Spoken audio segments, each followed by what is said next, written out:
Insulin, is it a lifesaver or a silent trap? Should you take it or are there better options? There's so much confusion about insulin, especially for people managing diabetes. Some say it's dangerous, others say it's necessary. But what is the real truth? Diabetes is rising fast, especially in our African community and around the world. The question about insulin is often asked about many people managing diabetes, but most people do not truly understand what insulin is, how it works, and whether they really need it. And so, in this video, I will explain what insulin is, how it works, and who needs it, when to take it, its advantages and disadvantages, and finally, if you should use insulin or not. So stay with me as I break it all down in a way that you will finally understand, and by the end of this video, you will know if insulin is right for you or not. If you are new here, my name is Mirabi Kono, a registered nurse and a certified diabetes educator. I share videos on diabetes awareness and tips to manage diabetes type 2. Let's start with the basics. So, what exactly is insulin? Insulin is a hormone produced by pancreas that helps to regulate blood sugar levels. It allows cells in the body to absorb and use glucose for energy. When you eat, carbohydrate breaks down into glucose, and insulin helps to transport this glucose from your bloodstream into your body cells. It's like a key that unlocks the body cells so that they can absorb glucose from the bloodstream and use it as energy. So without insulin, sugar stays in the bloodstream, causing high blood sugar levels. Now, how does insulin work? Think of your body like a house. Glucose is like groceries delivered at your doorstep. But without the key, which in this case is insulin to open the door,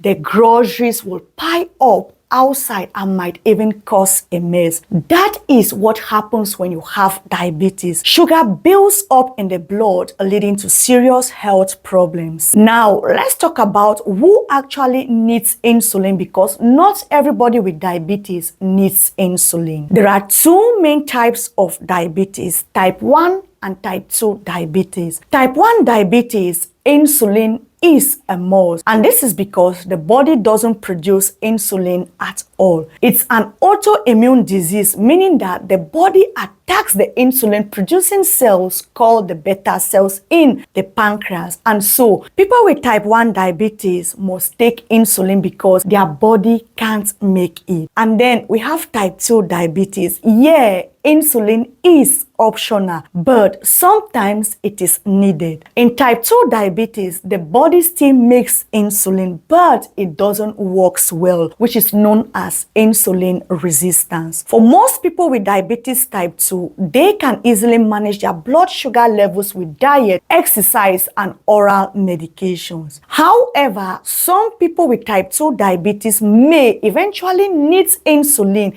if their blood sugar levels stays too high. Apart from people with diabetes type 1 and type 2, there are other people that still need insulin. For example, pregnant women with gestational diabetes. For these people, if diet and exercise cannot control their blood sugar levels, then they are forced to take insulin. Another people that needs to take insulin are people with severe diabetes complications like kidney failures or extreme blood sugar spikes. Now, there are different types of insulin, and these different types of insulin also work in different ways.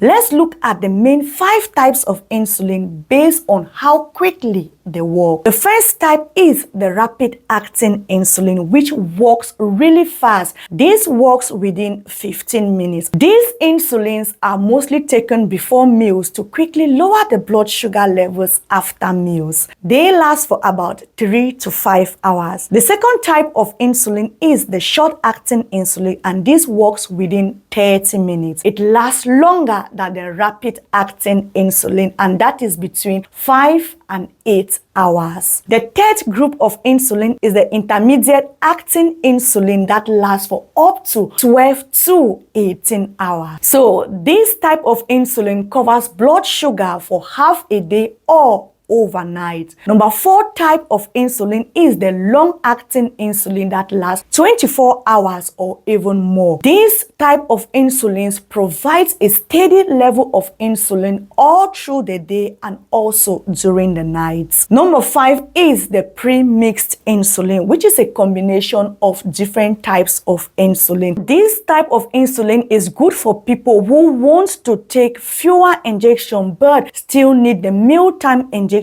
and the long-lasting injections. Now that we have talked about the types of insulin, let us look at some of the advantages and disadvantages of insulin. So let's start with the good side, which is the advantages of using insulin. The first advantage is that insulin helps to lower blood sugar levels effectively. It works when other treatments like exercise and diet fails. Another advantage is that it helps to prevent complications. So it helps to reduce the risk of kidney disease, blindness, and also nerve damage. The third thing is that it gives flexibility and allows people with diabetes to enjoy a variety of meals. The fourth advantage of using insulin is that it is very essential for people with type 1 diabetes because these people have no other alternative but to use insulin. Now that we have talked about the advantages, let's look at some disadvantages when you are using insulin. The first disadvantage of using insulin is that it can cause low blood sugar levels, which is also known as hypoglycemia. This can be as a result of injecting too much insulin at once. The second disadvantage is weight gain. Insulin helps to store fat, leading to possible weight gain to some people. The third thing is that insulin can be expensive, which can make it